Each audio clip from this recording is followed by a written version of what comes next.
The mirror reflected a woman Amara barely recognized. The harsh light of her tiny Brooklyn apartment bathroom flickered against the fabric of the borrowed gold dress, making it shimmer as though it belonged to another world, not hers. Sasha had insisted she wear it, claiming the satin clung in all the right places, that the color made her warm brown skin glow like honey.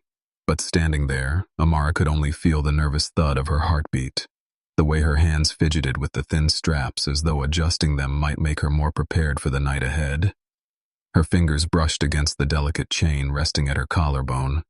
The necklace was her mother's, one of the few things she'd left behind before life became too short and too fragile. It wasn't expensive, not compared to the diamonds and pearls she knew she'd see tonight, but it carried weight far heavier than gold. Every time she wore it, Amara could almost hear her grandmother's voice echoing in her ears. "Baby girl, the Lord don't give you light just to hide it away. Let it shine, even if the world tries to blind you with its glare." From the bedroom, Sasha's laughter broke her spiraling thoughts. "Girl, you look like $1,000,000, and I'm not just saying that because it's my dress." The door creaked open to reveal Sasha in a jewel-green gown, her hair slicked into a bun that made her cheekbones look like they could cut glass. She leaned against the doorframe, eyes scanning Amara up and down with a grin of approval. "Stop worrying. You belong there, top of your nursing class. You earned this." Amara exhaled shakily, trying to summon the conviction her friend radiated so effortlessly. "I feel like I'm playing dress-up." Sasha stepped forward, taking Amara's shoulders gently. "So what if you are? Everyone at those fancy galas is playing a part. The only difference is, you're not pretending to be brilliant. You actually are." Before Amara could protest, a honk from outside reminded them the car was waiting. Sasha grabbed her clutch and with a wink, tugged Amara toward the door. "Come on, Cinderella. Opportunity doesn't wait around for second guesses." The ride to Manhattan blurred past in streams of neon and headlights, as though the city itself were sweeping them toward a destiny Amara wasn't sure she wanted, but couldn't avoid. Her stomach flipped when the Plaza Hotel appeared, its golden lights gleaming like a crown against the darkening sky. Walking into the marble lobby, she felt the weight of her borrowed gown more than ever, the sharp click of Sasha's heels beside her a reminder to keep moving. The ballroom opened like a dream. Crystal chandeliers scattered prisms of light across polished floors. Men in tailored suits and women draped in silk and jewels moved in currents of conversation. Amara accepted a glass of champagne from a passing waiter just to anchor her hands, her pulse quickening with every step deeper into the glittering crowd. That was when she felt it, the unmistakable heat of a gaze. She turned, words faltering in mid-conversation with a silver-haired committee member, and her breath caught.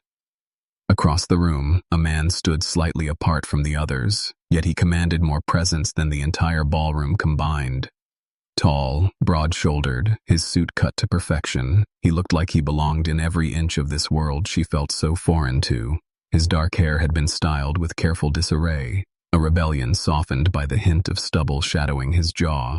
But it was his eyes that held her, storm gray, sharp and unyielding, as though he could strip away the layers she used to shield herself. When his gaze locked with hers, Amara felt as though the floor beneath her shifted. For one dizzying second, she wasn't the diner waitress or the nervous student. She wasn't a girl in a borrowed dress pretending to belong. She was simply a woman, seen so fully it unsettled her. Sasha leaned in, whispering with a mischievous smile, "That's Jace Ryder, biggest donor here. Careful, I think he just spotted his next conquest." The man's lips curved into the faintest smile, one that reached his eyes like a secret. And before Amara could break the connection, he began moving through the crowd toward her, every step deliberate, every glance reminding her she'd been noticed. Truly noticed. Her hand rose unconsciously to touch her necklace, grounding herself as her grandmother's words came back to her. "Let your light shine, even if it terrifies you." And under the shimmering chandeliers, with Jace Ryder's gaze fixed on her like gravity, Amara felt both exposed and luminous all at once. The music swelled around Amara like a living tide, jazz notes spilling from the orchestra as couples moved gracefully across the ballroom floor, yet her world narrowed to one man cutting through the glittering sea of gowns and tuxedos. Jace Ryder did not rush. He did not need to. People shifted instinctively to clear his path, glances following him with admiration and envy, whispers trailing in his wake. His presence was its own announcement. Amara's throat tightened as he stopped before her, close enough for the sharp scent of his cologne to thread through her nerves, close enough that she had to tip her chin upward to meet his gaze. Gray eyes locked with hers, steady and unreadable, as if he were measuring the truth of her in a single look. "I apologize for interrupting," he said, his voice low, carrying the rasp of a man accustomed to commanding boardrooms yet strangely out of place amid the ballroom's superficial charm. "But I couldn't help noticing you. You looked like someone worth knowing." Her pulse stumbled, heat rushing up her neck. She fought the urge to retreat behind practiced politeness. Something about him made that impossible. "I'm not sure I fit the description of someone worth stopping a gala for," she managed, fingers tightening around the stem of her champagne glass. "Then you underestimate yourself," Jace said simply. His smile appeared, slow and deliberate, revealing the faintest dimple at the corner of his cheek. It was not the polished charm she had seen sprayed across magazine covers. This smile was different, almost dangerous in its sincerity. He extended a hand toward her. "Dance with me." Her first instinct was refusal. The ballroom was filled with eyes, and she could already imagine the whispers if she accepted. Yet when her palm hovered over his, her grandmother's words surfaced again like a whisper from the past. Sometimes opportunity wears uncomfortable clothes. Sometimes it looks like risk. Her fingers slid into his. His hand was warm, firm, and before she could exhale, he drew her into the swirl of the dance floor. The orchestra shifted into a slower number, and suddenly her body was pressed close to his, her movements guided by his steady rhythm. She had learned the steps years ago at a community class her grandmother had insisted she take, but she had never danced like this. Every brush of his hand along her back, every turn beneath his arm, carried an undercurrent that made the room fade into irrelevance. "You're not like anyone here," Jace murmured, his breath brushing against her temple as they swayed. "You argue with doctors about healthcare access, then you stand in a corner like you're trying to disappear. Which is it, Amara Jackson? Fighter or shadow?" Her heart jolted. "How do you know my name?" "I make it my business to know the most interesting person in the room." His voice was rough silk, his tone both taunting and reverent. The world tilted as his words sank in. She opened her mouth to answer, but he twirled her suddenly, pulling her back against his chest, and the spin sent laughter tumbling from her lips. For the first time all night, she forgot her borrowed dress, her waitress shifts, her constant fear of being out of place. In Jace Ryder's arms, she was only herself, unguarded, alive. When the music slowed again, he leaned close, gray eyes blazing like a storm on the verge of breaking. "I have everything I could ever buy, Amara, but I've never wanted something as much as I want this moment with you." Her breath caught. "This is only a dance."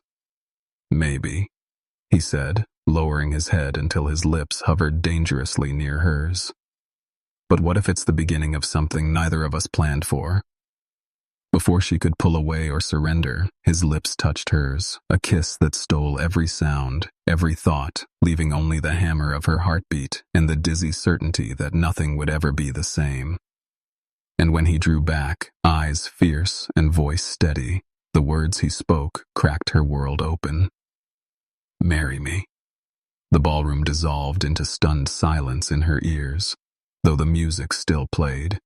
She blinked at him, breathless, trembling, unable to tell if she was standing on solid ground or falling headlong into a dream that could destroy her. Amara's lips parted, but no words came out. The golden lights of the ballroom blurred at the edges of her vision, and for a terrifying second, she thought she might faint. His proposal hung between them like a firework that refused to fade, bright and dangerous, demanding an answer she could not give. Marry him? They had only just met. One kiss and a handful of words about her dreams, and this man with the world at his feet wanted forever. Her heart screamed, yes, her mind screamed, run. Jace's grip on her hand tightened, steady and unyielding, as if he knew she was seconds away from bolting. His storm-gray eyes studied her face as though searching for something deeper than words. "I know this seems reckless," he murmured, his voice low enough that only she could hear. "But I've spent years surrounded by people who want my money, my name, my connections. You're the first person who makes me feel real again. Don't tell me you didn't feel it too." The truth stung because she had felt it. The spark, the dizzying electricity that had surged through her at the moment their lips met. It was undeniable, but sparks did not build a life. Sparks burned out. I can't," she whispered, tearing her hand free before her resolve crumbled. The music swelled around them, couples swaying blissfully, unaware of the storm crashing inside her. Amara turned, forcing her body through the crowd, searching desperately for Sasha, for an anchor to drag her back to reality. "Amara!" Jace's voice chased her, commanding, desperate. Heads turned, whispers rippled. She didn't stop. She couldn't. If she looked back, she feared she would never escape the gravity of him. Out on the terrace, the night air hit her lungs like a slap, cold and sharp. She gripped the stone railing and closed her eyes, willing her heartbeat to slow. What kind of man proposed after one kiss? A madman? A fool? Or a man hiding something so dark that speed was his only weapon? The thought chilled her blood. Was this a trap? Had she just become another headline in the twisted game of the rich and powerful? Her phone buzzed in her clutch. Sasha's text flashed across the screen. "Where are you? He's looking for you." Amara shoved the phone away and straightened her spine. She would not be another naive girl dazzled into destruction. She had worked too hard, fought too long to stand on her own 2 feet. Nursing school, double shifts at the diner, every sacrifice her grandmother made for her. It could not all end with her falling into the arms of a stranger who thought money could bend fate. Still, when she slipped back into the ballroom, her eyes betrayed her. They sought him out instantly, finding him across the room with his jaw set tight, scanning the crowd until his gaze found hers. The connection sparked again, undeniable, even through the distance. Amara's breath hitched. She told herself she would leave, that this night was over. Yet something deeper whispered that this was only the beginning, and that Jace Ryder was not a man who gave up easily. And as she turned toward the exit, she felt it in her bones. He would not let her slip away without a fight. The morning light in Brooklyn was cruel, gray and unflinching, as Amara tied her apron in the cramped employee bathroom of Sam's diner. The transformation from the woman in the gold dress to the waitress with tired eyes felt almost surreal, as if last night had been a dream she had no business dreaming. Yet the memory of Jace Ryder's kiss clung to her lips, and the echo of his impossible proposal haunted every breath. She shook her head, willing it away. Fairy tales didn't belong here among chipped coffee mugs and the smell of bacon grease. Carlos, the cook, looked up from the sizzling grill when she emerged. "Morning, sunshine. You look like you've seen a ghost." "Just tired," she muttered, reaching for the pot of coffee and pouring it with hands that trembled slightly. The bell above the door chimed, and she turned automatically, ready to greet another construction worker or cabbie ending a long shift. But the sight that met her made her heart stop. Jace Ryder, billionaire philanthropist, storm gray eyes, devastating suit exchanged for dark jeans and a charcoal sweater, stood framed in the doorway as if he belonged there. The chatter of the diner dimmed, regulars pausing mid-bite, forks suspended, as though they too sensed the intrusion of another world into theirs. "Good morning, Amara." "Jot," C said, his voice low, steady, but carrying enough authority that even Carlos peeked around the kitchen window. "I told you I wouldn't disappear." Her knees weakened, though she kept her face composed. "What are you doing here?" "I couldn't stop thinking about last night," he said simply, stepping further inside. The bell jingled again as the door closed behind him, sealing him into her reality. "You ran away before I could explain, before you could say yes." She flushed, aware of eyes on them, whispers rising like a tide. "This isn't the place for this conversation." "Then it's the perfect place," Jace countered, sliding onto a stool at the counter as if it were his throne. "Because this is your world, and if I want to be part of it, I need to see it. All of it." Her heart slammed against her ribs. He was serious. serious enough to sit there and order a cup of the worst coffee in Brooklyn just to prove he meant it. Against her better judgment, against every warning Sasha's voice screamed in her head, Amara poured him a mug. His fingers brushed hers when he accepted it, the faintest smile touching his lips. He took a sip, winced, then looked at her with a spark of amusement. Terrible. But I've had worse. Something dangerous and electric shimmered in the air between them. Amara moved through the motions of her shift, refilling cups, balancing trays, scribbling down orders, but she felt his gaze on her the entire time. Watching, learning, absorbing every detail of who she was when the borrowed gown was gone and only her truth remained. When she passed him again, he caught her wrist gently, his voice dropping so only she could hear. Last night, I asked for forever. Maybe that was reckless, but I'm not leaving until I know if you felt what I did. Her breath caught. The diner buzzed with life around them, but all she could hear was the pounding of her own heart. She wanted to tell him the truth, to confess the double life she'd been hiding, but fear pinned the words to her throat. And then the bell above the door chimed again. A woman in designer heels entered, her eyes sweeping the diner until they landed on Jace. She strode forward with icy precision, ignoring the curious glances of the regulars. "Jace," she said coolly, her voice slicing through the air. "Your father is furious. And you're here, drinking coffee in a diner?"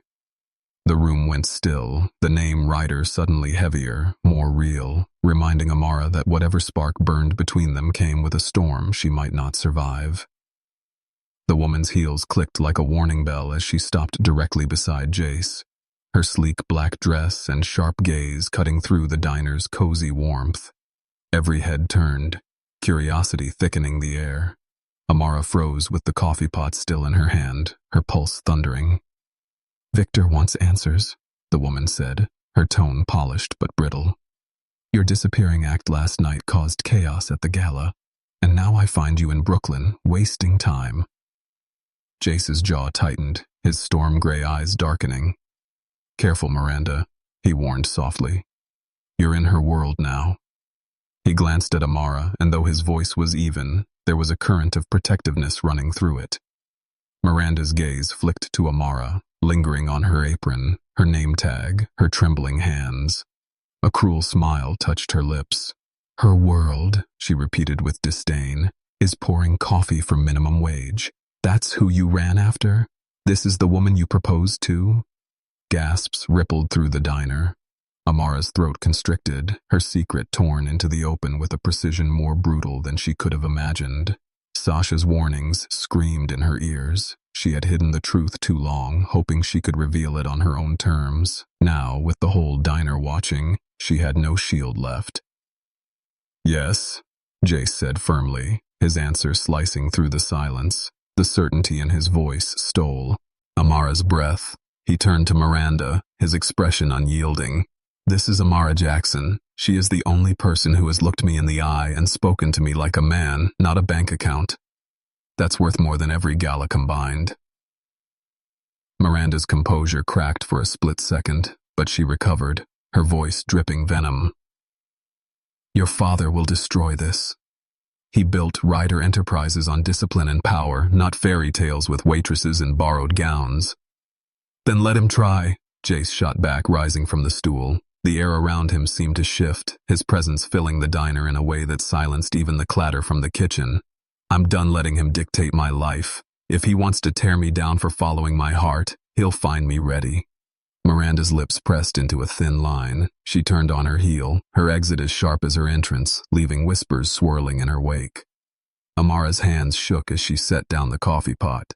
"You didn't have to do that," she whispered. Jace stepped closer, lowering his voice so only she could hear. "I did. Because I meant every word. You don't need to hide from me anymore." Her chest tightened.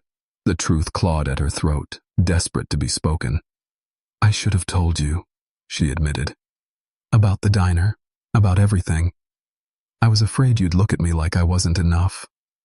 His gaze softened, storm clouds breaking into something gentler.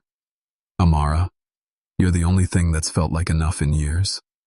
Before she could answer, Carlos called from the kitchen, breaking the fragile moment. "Order up!" Amara turned away, grateful for the interruption, but as she carried plates to a table, her mind spun with questions. If Victor Ryder's fury was already circling, how long could this fragile connection survive? And what price would Jace pay for standing by her in a world that had already judged her unworthy? She didn't know the answer. But as Jace settled back into the booth, refusing to leave, Amara understood one thing with aching clarity. The storm had only just begun. The storm broke faster than Amara expected. By nightfall, her phone was buzzing nonstop with notifications she hadn't asked for. Her name had slipped onto gossip blogs, the story spreading like spilled wine across white silk. "Waitress in love with a billionaire," the headline sneered, some romanticizing, most condemning. Grainy photos of her and Jace at the gala terrace appeared online, her borrowed gold dress unmistakable against the skyline. Strangers were already dissecting her life as if she were a commodity. In her tiny apartment above the laundromat, Amara sat frozen on the edge of her bed, staring at the glowing screen. Sasha stormed in, clutching her own phone with eyes wide. "Girl, you've gone viral. Do you understand what this means? They're dragging you through the mud, calling you a gold digger, a scam artist. And Jace, he's everywhere defending you." Amara's chest squeezed. "Defending me?" Sasha nodded, breathless. "He told a reporter that you're the most extraordinary woman he's ever met, that he won't apologize for choosing you. And now the board at Ryder Enterprises is in uproar because their golden boy has apparently lost his mind over a waitress." Amara buried her face in her hands, shame and fear colliding with something warmer that pulsed beneath her skin. He was standing up for her, yes, but at what cost? She had seen the fury in Miranda's eyes, the disapproval of his father lurking like a shadow. How much would Jace lose before he realized she wasn't worth it?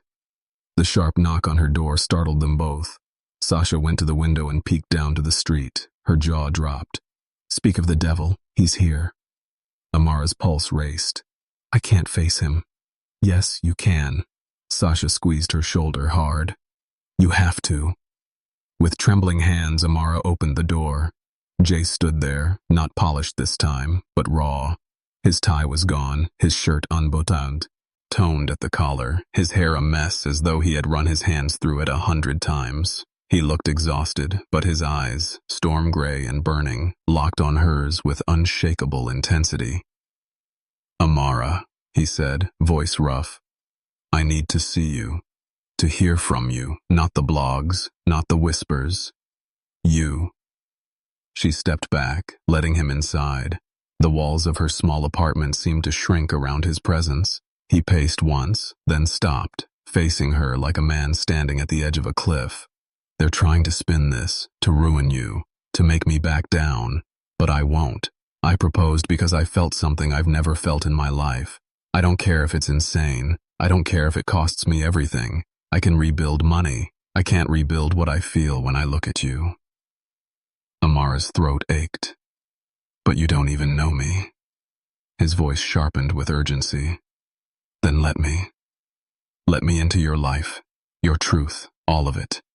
Stop pushing me away out of fear. If I have to fight the world to keep you, I will. But I need to know you'll fight with me, not against me."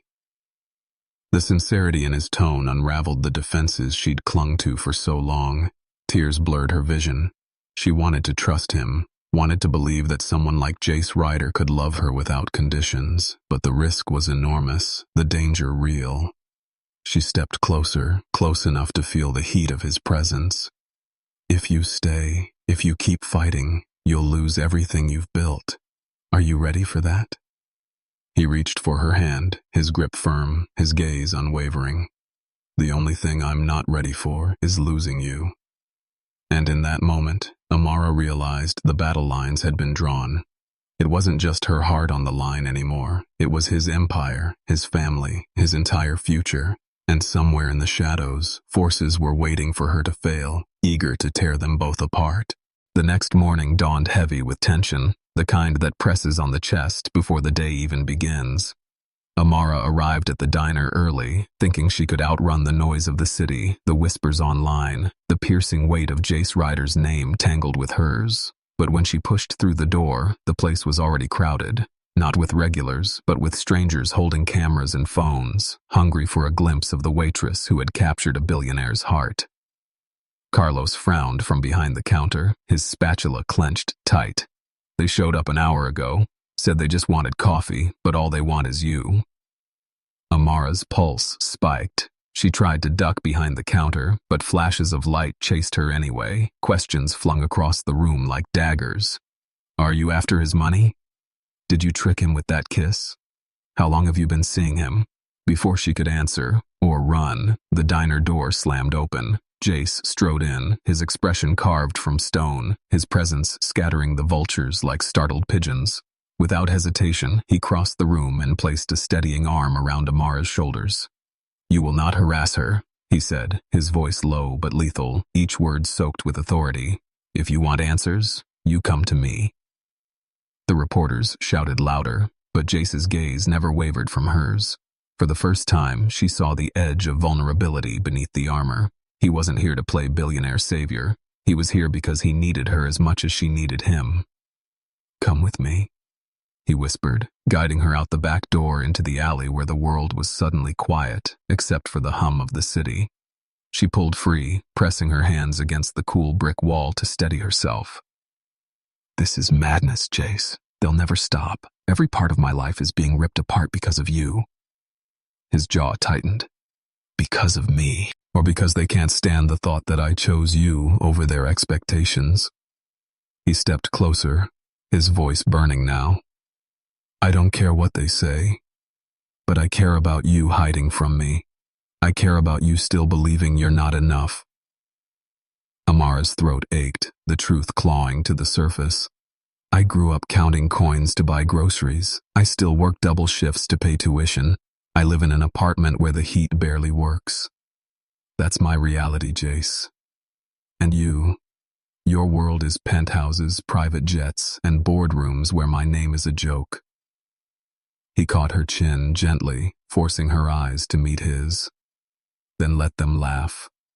Let them mock. But you don't get to decide for me what I can or cannot love. I have money, power, all the hollow things in the world, and none of it matters without you. Her breath hitched, the wall she'd built trembling under the weight of his words. She wanted to believe him, wanted to let herself fall, but shadows loomed in her mind. The image of Miranda's sneer, the warning of his father's fury. Before she could speak, Jace's phone rang. He glanced at the screen, his face darkening. It's my father. Amara's stomach twisted. Answer it. He hesitated, then picked up. The voice on the other end was loud enough for her to hear, cold and commanding. You will end this ridiculous fantasy tonight, or I will. The line went dead, leaving silence in its wake. Jace's hand trembled around the phone, but his eyes burned with defiance as he looked at her. They don't just disapprove, Amara, he said, his voice rough. They're preparing to destroy everything, and if we're not ready, they'll succeed. The alley seemed to close in around her as the truth settled like a storm cloud. This was no longer just a love story, it was a war, and the question now was whether her heart and his empire could survive it. The boardroom shimmered with cold power, walls of glass stretching over the skyline like a throne room suspended above the city. Amara had never been in a space so polished, so heavy with unspoken judgment. Every chair around the long mahogany table was filled with men and women in suits that cost more than her entire year's tuition. Their eyes sharpened the moment she entered at Jace's side, scanning her as if she were an intruder, a contaminant that had slipped past security. Jace walked with his hand firm at her back, his posture commanding, his jaw locked tight. He didn't introduce her with hesitation, but with the pride of a man daring anyone to challenge him. This is Amara Jackson, he announced, his voice reverberating in the silence. She is the woman I love. She is the woman I asked to marry me. Gasps rippled like cracks across ice. One of the directors leaned forward, his voice dripping with disbelief. You've jeopardized our reputation with this waitress. Investors are already nervous. If you think we will let Ryder Enterprises be dragged through the mud because of a reckless affair, you are mistaken. Before Jace could respond, another voice cut through, smooth, calculated, venomous. Victor Ryder, his father.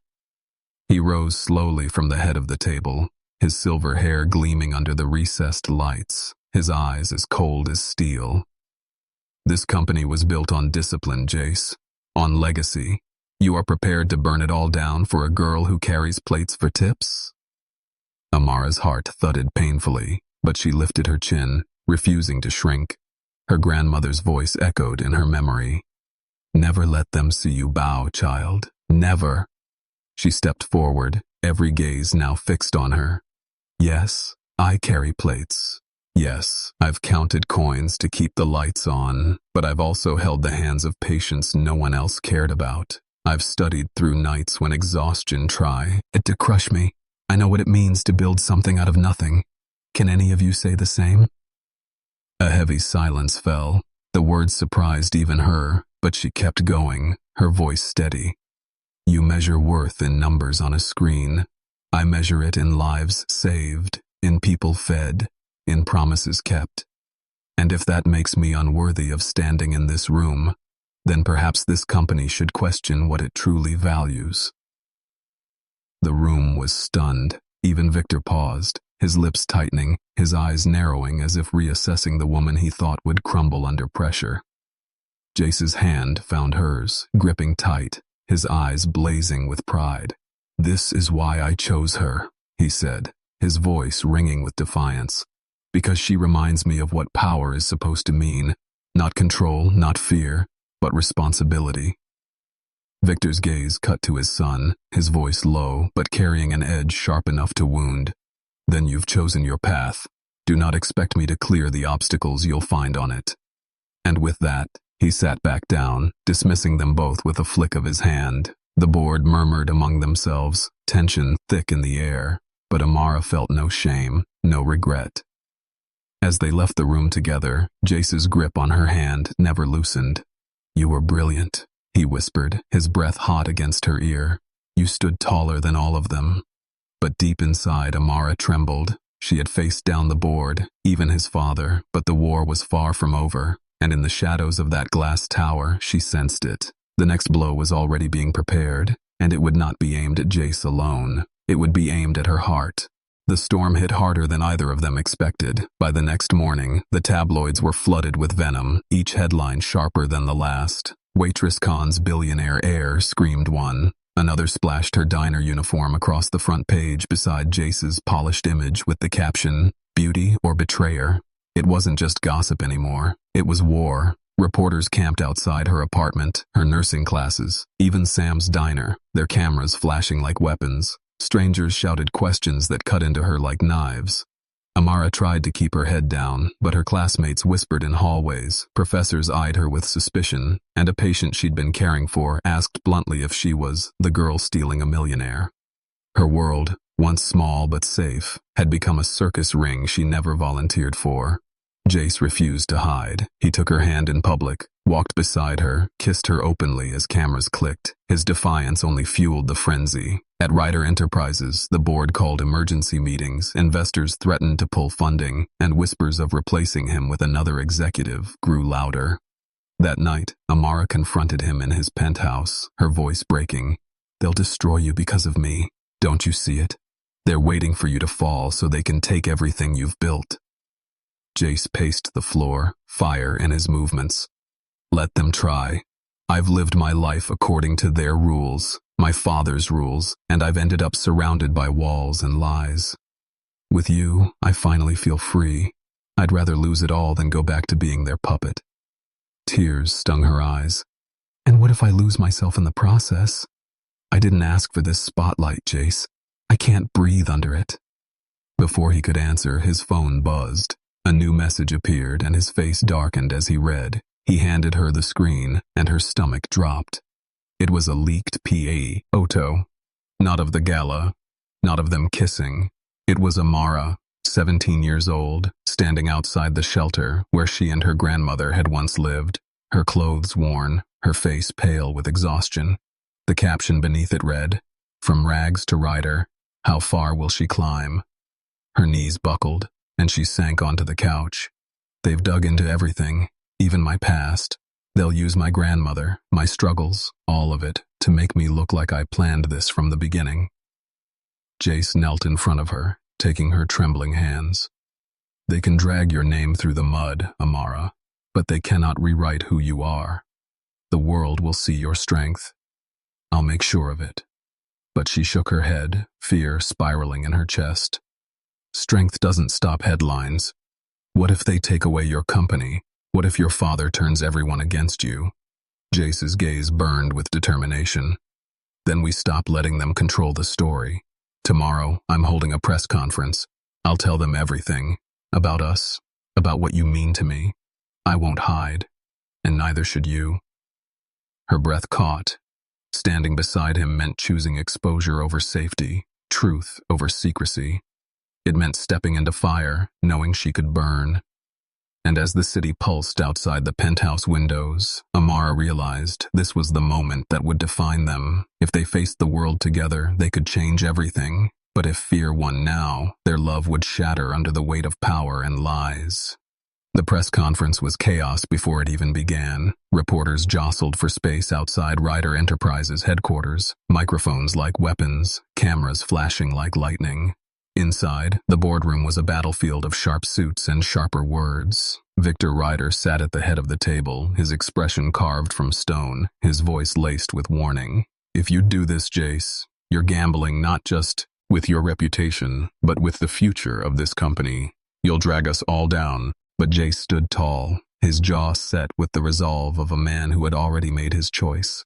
I built this company's future on innovation and risk, not cowardice. If they want to paint me as reckless for choosing love, let them. At least it will be the truth. Amara sat outside the boardroom doors, her hands clasped so tightly, her knuckles turned white. Sasha was beside her, whispering steady words of encouragement. But Amara's heart thundered louder than anything. She wasn't sure which terrified her more, the press or the thought that Jace was about to sacrifice everything for her. When the doors opened, Jace extended his hand. It's time. The world seemed to hold its breath as they stepped onto the stage together. Cameras erupted in a frenzy. Questions flew through the air like arrows. Is she after your fortune? Are you resigning as CEO? Did you propose after just one night? Jace silenced them with a single raised hand, his steel-gray eyes locking on the crowd. Yes, I proposed to her after our first kiss, he said, his voice firm and unwavering.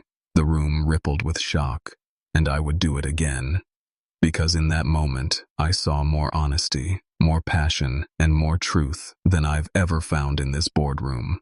Gasps filled the air. Amara's chest tightened as every camera swung toward her, dissecting her every expression. Jace continued, his hand never leaving hers. You call her a gold digger. I call her the woman who works 60 hours a week, studying to save lives while serving coffee to pay for tuition. You call her a scandal. I call her my partner, my equal, and I won't let anyone reduce her to anything less than extraordinary. For a moment, silence blanketed the room. Then, against all odds, applause began, from Dr. Ellis in the front row. It spread like wildfire until even some of the board members stood clapping, their hard eyes softening. Victor Ryder did not clap, but something flickered in his gaze, an unwilling respect. Later that night, Amara and Jace stood on the rooftop of his penthouse, the city glowing beneath them. The storm of the day had left them raw but unbroken. Amara leaned against him, her voice trembling. You risked everything for me. What if it all falls apart tomorrow? He brushed his lips against her hair, his voice low but certain. Then we build something new. Together. A breeze swept across the rooftop, carrying away the weight of fear. In its place, something stronger settled between them. Not just desire, not just defiance, but the unshakable truth of love, tested and proven in fire. Weeks later, Amara walked across the stage at her nursing school graduation, her grandmother's necklace gleaming against her gown. In the crowd, Jace stood, clapping louder than anyone, pride written all over his face, and when she met his eyes, she knew their story wasn't about fairy tales or headlines. It was about choice, the choice to fight for each other, no matter the cost. That night, back at Sam's diner, with terrible coffee and flickering neon lights, Jace slid a velvet box across the counter. She opened it to find a diamond ring, simple but breathtaking. He whispered, "Not as a billionaire, not as a headline, as a man who loves you beyond measure. Marry me, Amara, for real this time."